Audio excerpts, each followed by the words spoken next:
Hi, everyone. Welcome to the Ashley Barlow Company podcast. I'm Ashley Barlow, your host. If you are a parent, a teacher, or someone who works at a school, or you're a community member, a volunteer, or a staff member at an organization that supports people with special education plans, a coach, a tutor, or even a grandparent, you're in the right place. Sit back with an ice-cold glass of lemonade, put on your walking shoes and grab some headphones, roll down the windows and cruise. Ready, set, go. Educate, advocate, collaborate. As we continue along in this conversation with COPAA professionals, I am so excited to introduce to you the chair of the board, David Jefferson. As a parent of special needs children, David understands and appreciates all of the difficulties parents face as they try to navigate the special education maze. David formed Parent Support Arizona to ensure parents have a local resource and the tools they need to ensure their children's educational needs are met. Over the past few years, David has sought administrative remedies through the State Department of Education, Office of Administrative Hearings OCR, and FERPA. David uses these experiences to provide civil rights advocacy, educational advocacy, parent training, and he represents parents in IDEA due process hearings in the state of Arizona. In addition, he offers self-help tools and resources that allow parents to advocate for themselves and on an equal footing with the schools as they advocate for their children's rights. I can't wait for you to tune in to our last COPAA conversation here. Please enjoy. Hello, David. Thanks so much for joining us. Thank you for having me. I appreciate it, Ashley. I'm so excited for this conversation that it's not often that you get to talk to a board chair on a Monday morning. So thanks so much. This is going to be great. David, why don't you start off by telling my audience a little bit about yourself, what you do, where you are, and what your connection to COPAA is. Absolutely. So I am a father of 5 children. 4 of my children came to me through foster care. And so that's probably one of my most important jobs. And so I spent a lot of time over the years learning about the unique needs of kids. And professionally, I work as an advocate. I'm in Arizona, and I have an organization called Parent Support Arizona. We support families in navigating our 3 primary state systems. So we support families as they advocate in the education system, the state Medicaid-based behavioral health system, and then our state's developmental disability system.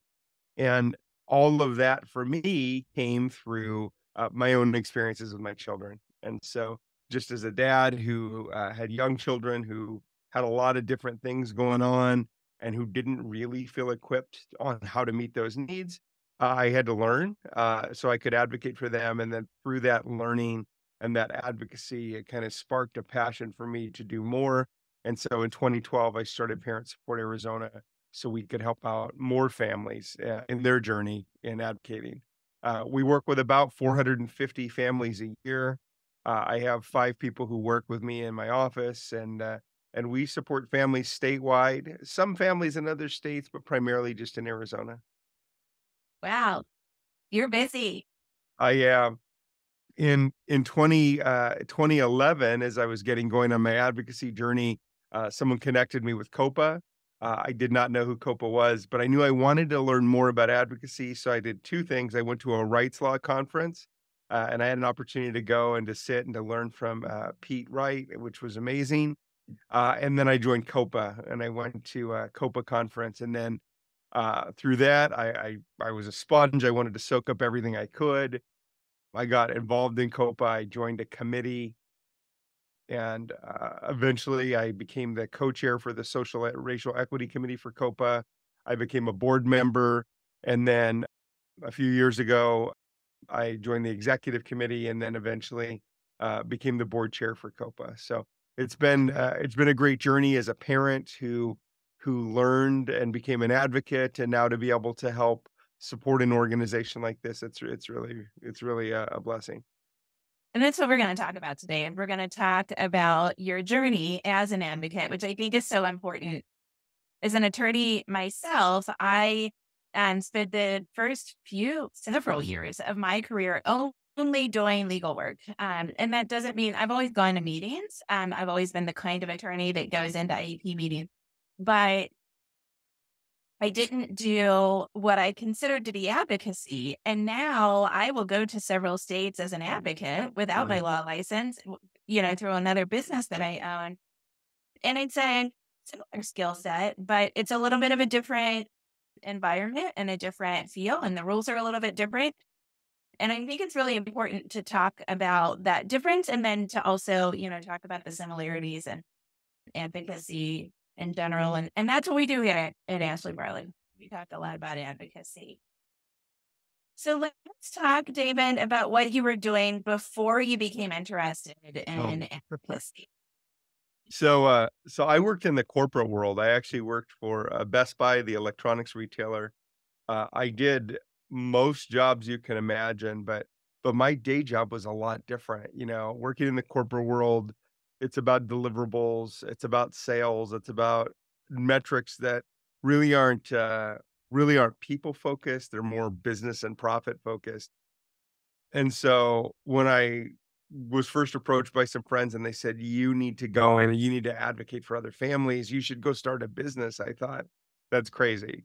Yeah. Uh, I worked in the corporate world and there's a lot of perks that come from that. At least there was in that time.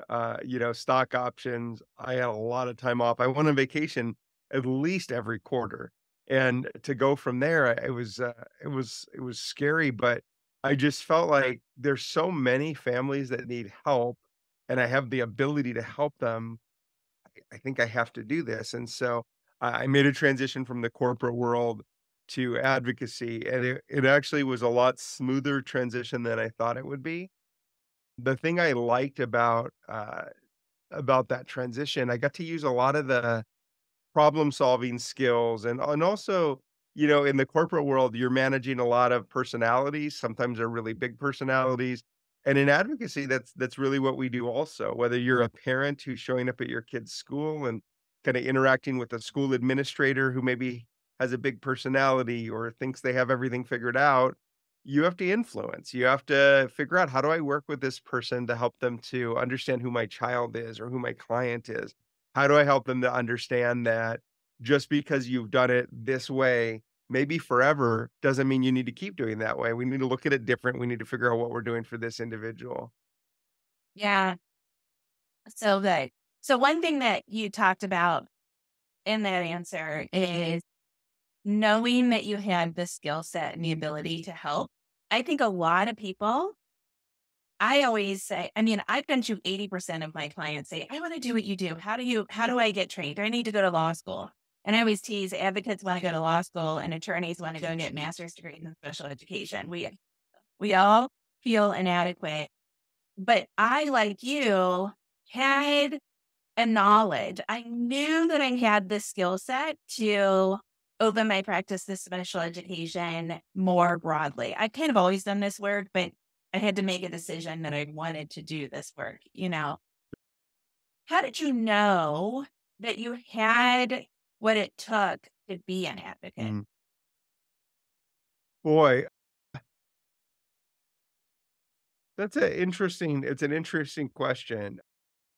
Part of my journey, I think, was out of necessity. I was a foster parent and my first licensing worker, her name was Lynn, and she was like one of the strongest voices for vulnerable children I've ever met. And she really drilled in us like, your job is is to support these kids, to be their voice, to fight for them when nobody else is. And it's stuck with me. That's my job. My job is to fight for vulnerable kids. And so as a foster parent, you're fighting and you don't have a choice. You have these children who need so much, and that's your job. And so when I transitioned to advocacy, I guess I knew how to fight for kids, and I always believe that if we're not supporting children as a society, then what are we doing? You know, People philosophically, maybe based on politics, they have all these different views. I hope we can live in a country where we believe that vulnerable children need support and that that's something we all have a responsibility to. So when I started doing advocacy, I certainly was a little nervous, about like, what will it be like or what is it? I don't know. But my biggest worry, it wasn't about whether or not I was equipped. I just didn't want to mess something up that was going to affect a kid. So my very first case with my very first client, I'd been an advocate for 2 days. And a mom called me, and I'm official. I'm an advocate. I have a phone number and everything. I have an email address, and it was the first time I'd actually had a client that paid me for advocacy, and it was a situation where this young man had been, out of school, and the school just unenrolled him, and they didn't do anything. There was all these child find issues. They weren't seeking to figure out what his needs were, and it was my first case, and I'd been an advocate for 2 days, so what should I do? I'm gonna file a due process, and in Arizona, advocates, can represent families in due processes, and so my very first case, worked with the family, they filed a due process, and we went, and the school system agreed. They gave this kid a non-public school and, like, 180 hours of counseling, and it was, like, such a good outcome, but when I prepared that case, my due process complaint literally was related to a 30-day period because I knew there were bigger issues, but I'm like, I don't know about those bigger issues, and I don't wanna mess up, and so it literally was, like, from the first day of school until the date we filed, it was 30 days. I didn't look at anything from before then because I was like, "I don't wanna mess up." I encourage parents, and people in the community. Most people get into this work because it's a passion, whether it's a family member, a friend, a child. There's something that's drawn them to this work, and I tell people all the time, like, don't limit your potential. Don't limit your impact. Your story is your story. My experiences as a dad sitting up at the kitchen table and like losing sleep over what was going on with my children, those are mine. Nobody can ever take them away. Yeah. And so as I prepared for this advocacy, I wanted people to know, and I share with parents all the time, you absolutely have the ability to advocate for your child. Now, we may need to work on some tactics, some strategies, and organizations like COPAA help teach with that. Programs like the Rights Law training work on that, and many others. But don't underestimate yourselves. Don't not engage because of fear, because you know what? These kids need us, and they need more of us. I Yeah. wish there were 10 times the number of advocates. I wish advocates weren't needed, but it won't get to that place until people step up and really hold the systems accountable for what they were created for, to support children. Yeah. And, I remember a pivotal point it, along my journey as a mom, actually, where I had a similar situation. I remember realizing at a meeting that we had trouble. My son has Down syndrome, and we had trouble getting him into an inclusive environment for kindergarten. And it was like ultimately about 9 months of discussion with our district. Um, I remember realizing, oh, here's an interest that the district has. They don't feel like they can do this. They don't feel like they have the confidence. And it's interesting that you approach it from a foster care situation because you chose to Mm. raise your children. You chose to um, continue to be involved in their lives and ultimately to adopt them. We had, we had a postnatal diagnosis of Down syndrome. And, I suppose we had a choice, right? We had many options when we had him, but we immediately, of course, said we love him and he's ours. And I remember thinking, okay, I have felt really, really deep in the weeds here. And I have felt like I don't have the skills to get through whatever, whether it's a surgery or it's a school thing or it's a behavior thing or whatever, but I figured it out. And so I said to the district, I said, I guess ultimately we did have a choice as to whether or not we wanted to approach Jack's education and raising him. But guess what? You don't have a choice. You are a public school system, and the law says that you have to educate him in the least restrictive environment. But here's the thing is, you can do this. I don't know what I'm doing half the time. And I still do it. Like everybody tells me I'm doing a really great job. You guys also don't have to do a really great job. All you really have to do is give him the opportunity to learn alongside his peers and to support him. And this was before Andrew. We are in the Sixth Circuit, so we had a little higher standard than the Sure. basic floor of opportunity or whenever we got out of those rally cases a while ago. But still, really like empowering them and seeing that lack of confidence can really then impact our advocacy too. It's like our own journeys then Absolutely. impact our advocacy. I probably wasn't super articulate when I said that, but it like reminded me that we all come from this place of I need to learn more. And we can impart that wisdom on other people, right? Absolutely, and one of the things I share, I talk to a lot of parents, that my heart is that parents would feel equipped for the journey. And this journey of parenting children with exceptionality, with differences, it's a marathon. It's not a sprint. Like it's a lifelong thing. My oldest It daughter takes us has a crawl, David. Yes, yes. My oldest daughter has cerebral palsy and muscular dystrophy, and in our journey, she's 21 now. In our journey, every day we're learning something new, but giving up isn't an option, and you get tired. And I have this picture in my mind, like we're running a race, and like there's a bench, and like it's okay to stop and to sit on the bench for a second and to stretch, like that's okay, but I can't get off the course. I have to keep going because if I don't, then who will?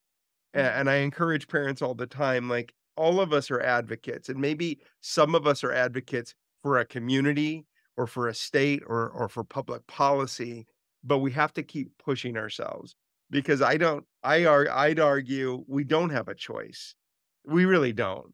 Yeah. Because whether it's our child or our neighbor's child or our niece or our nephew or the person we met in the community, like, I think we have to fight for the kids. We have to fight for them to get an education. If we don't educate our children, even for people who don't understand special education, if we don't educate our children, then there will be a cost. There will be a human cost by reduced quality of life. There will be a financial cost to our society. So let's educate them and let's move past whatever barriers it is that allows some school systems to think that they can give our kids less and it's okay. It's frankly, it's not okay. Give our children what they deserve, give them what they need. And as you're pointed out earlier, and by the way, it's a federal mandate. There's a law. So just follow the law, follow, have a conscience, want to do good things for children, and it's going to be great for everybody. Yeah. And that's why I try to infuse my advocacy with so much empathy. You really, if you can get the buy-in and you can get the school people to want to do well, like I would say it's founded in real love, and I think you made reference to that before too. Like the desire to want to do a good job is founded in appreciation for humankind. And if you can boil that down to appreciation for this particular child, then they're going to want to by Dorian Gillingham. They're going to want to provide the breaks. They're going to want to allow the ear pod in the ear or whatever it is. And yeah, I think that can be like a powerful outcome that you really can't micromanage, like this desire to do good. It's so Absolutely. basic. It's so basic. David, let's talk about some of the skills. Since you've been talking, you mentioned this passion that we've talked about. Organization, advocates need organization. You talked about the ability to manage personalities. I want to get into that in a little bit. Can you think of other skills that you have as an advocate or that you see in other advocates and think, oh, I need to emulate that better? Just Sure. a skill set. You know, one of the things I learned at least for me in my advocacy journey, I take a data-driven approach to my work. When I started because of my children. That's why I got into advocacy. We had like a really rough experience in our school system and I brought a lot of emotion to the table and I was a force. Like I was like a tornado that had a lot of force behind me.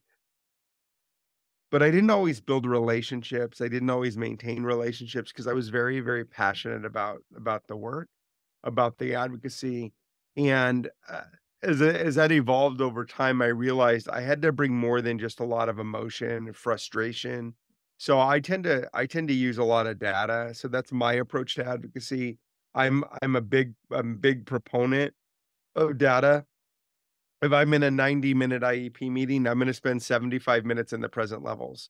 we're gonna really, really, really drill down into the present levels. I want to understand everything there is to know about that student because through that knowledge, I'm gonna be able to impact what we're doing. And so that's my approach to advocacy and what I encourage families to really think about, like, what can you bring to the meeting, to the conversation above and beyond frustration or emotion? I get the frustration and emotion. I lived it. I get it. But what else can I bring to the table? What can I bring that's going to help us to do something different or something more?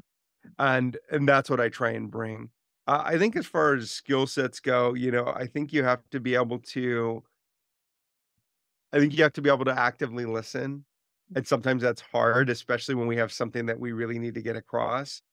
When I sit in a meeting and I have a family who's frustrated about something, there's plenty of time for us to get to that because we're in this meeting and it's your child's meeting. So we're going to get to it. Let's start off by seeking to understand. Let's actively listen. Let's ask questions and really hear what the teacher, what the administrator, what the people at the table are saying because you're going to get your chance. I'm 100% sure if I'm in the meeting, you're going to have your chance to be heard as well. I think sometimes we lose sight of that.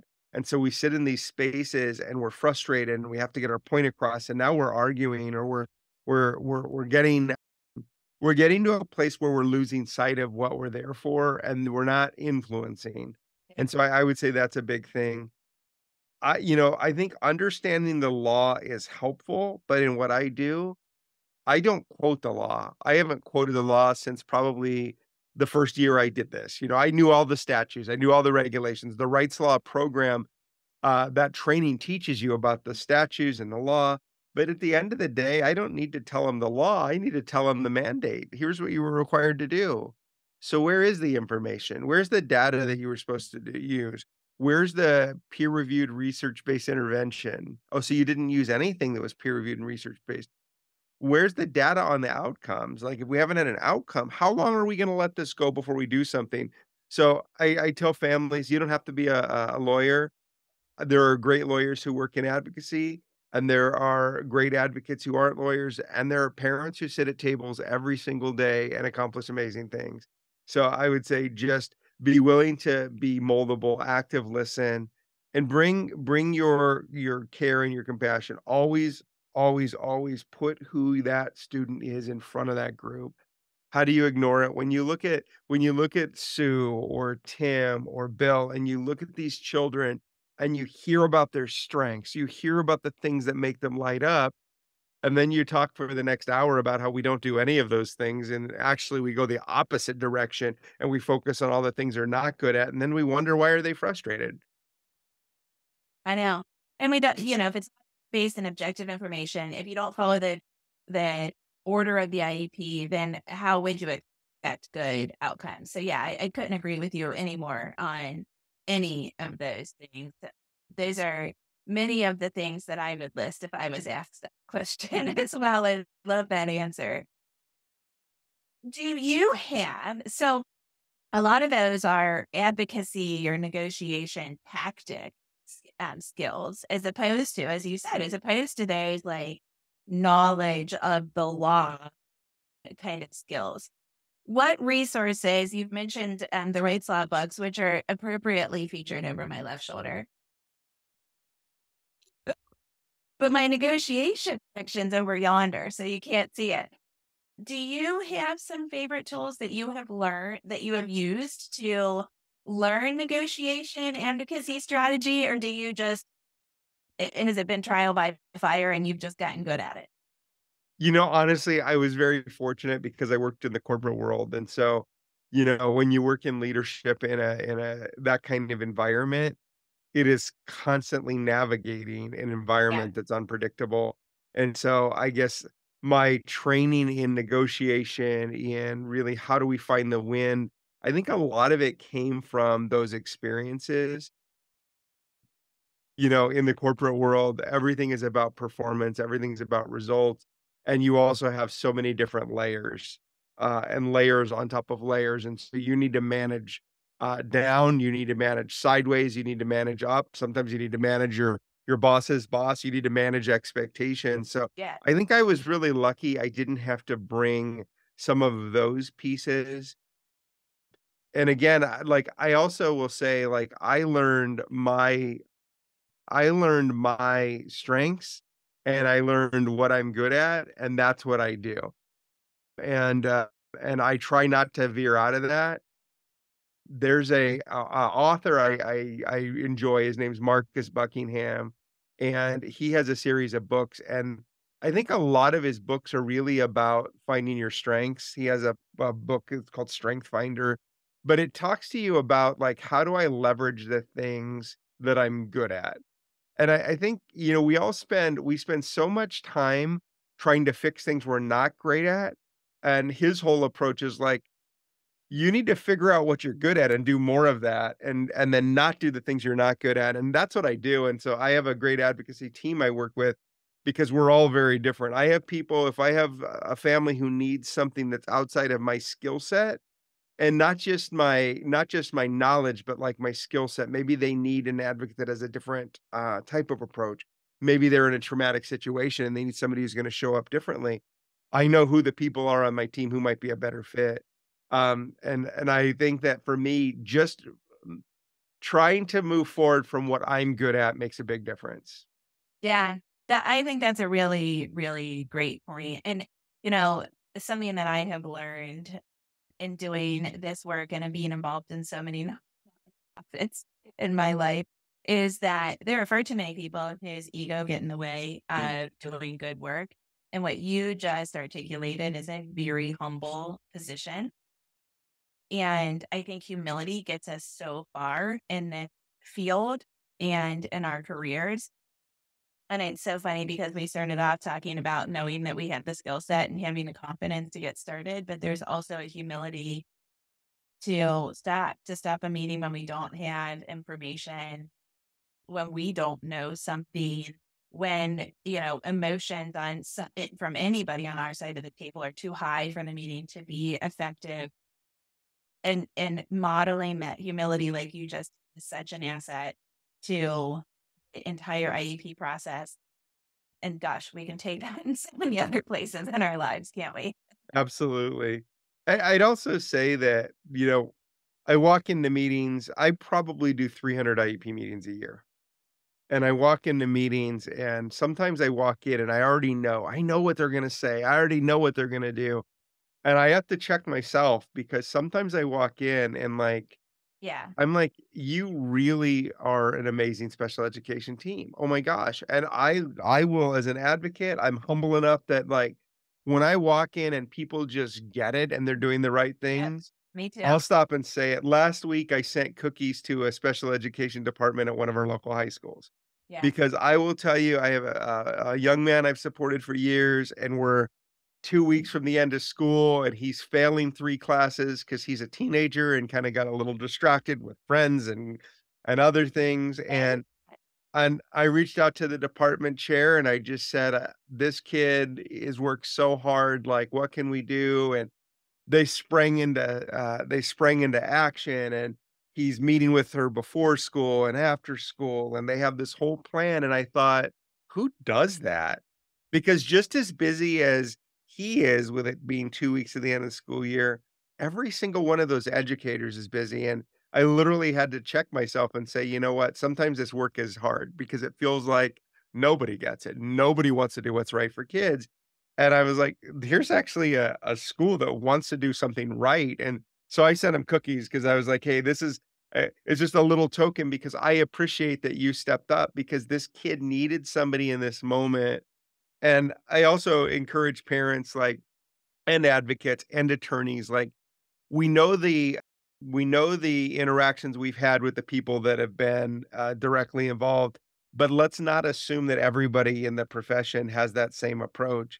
Like, let's be open and really see, because I think there's some good people out there. I think most people don't go into education to get rich. They're not going into it to get famous. It's a tough job.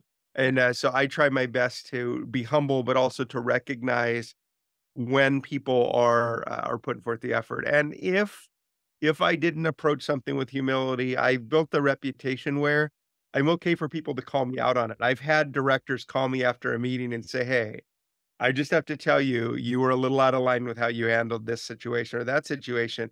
And after I moved through like the initial like defensiveness, yeah, you know what? You were out of line. I was out of line. You know what? I didn't handle that the way I needed to. We all show up and we bring the best that we have, but sometimes we maybe don't show up in the way we wanted to. And so I need to have the humility to be able to acknowledge like I did what I needed to do, or you know what? I didn't quite do what I needed to do. Yeah, and it's funny because that's exactly what I was gonna say. I've definitely been on the phone with attorneys where they're like, "Pump the brakes. They're doing a good job. Let me tell you why. You're assuming too much." And I'm like, "Okay." Like, that's super helpful also. And I'll tell you what, I catch myself a lot, and it has to do with coffee, how much exercise I've had that day, definitely with on the radio on my way to a meeting. I one time drove, like, probably 2 hours to a meeting, and I listened to Pink. And I had an extra cup of coffee, and I mean, I was on fire.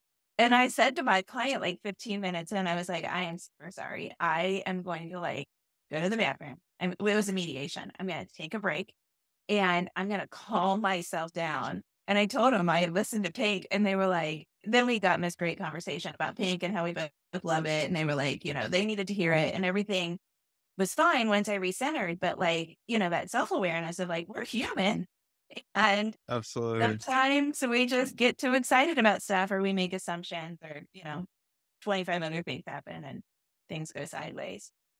Absolutely. And I think it's a journey, and I just encourage parents and advocates and even the attorneys that I work with, like, we're doing good work. We're on the right side of things. Yeah, And if you're doing good work and you're on the right side, like you have to just trust, believe in your abilities and keep pushing forward.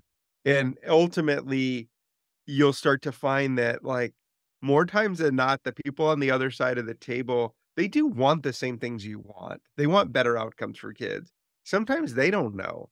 And maybe their pride or, maybe there's something that's a barrier for them being able to say it.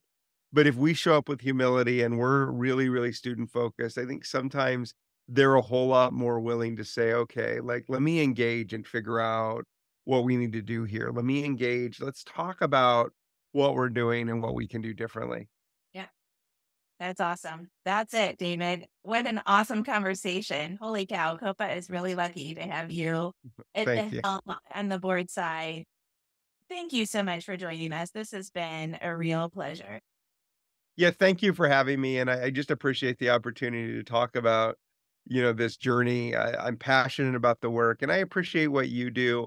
I think through podcasts, we connect with people in a way where we might not otherwise be able to connect. And in my journey, I started this work in 2011, and there weren't a lot of resources. Podcasts weren't as prevalent. There was no TikTok Yeah, or and YouTube wasn't really the thing it is now. And so it felt very isolating. I felt very alone.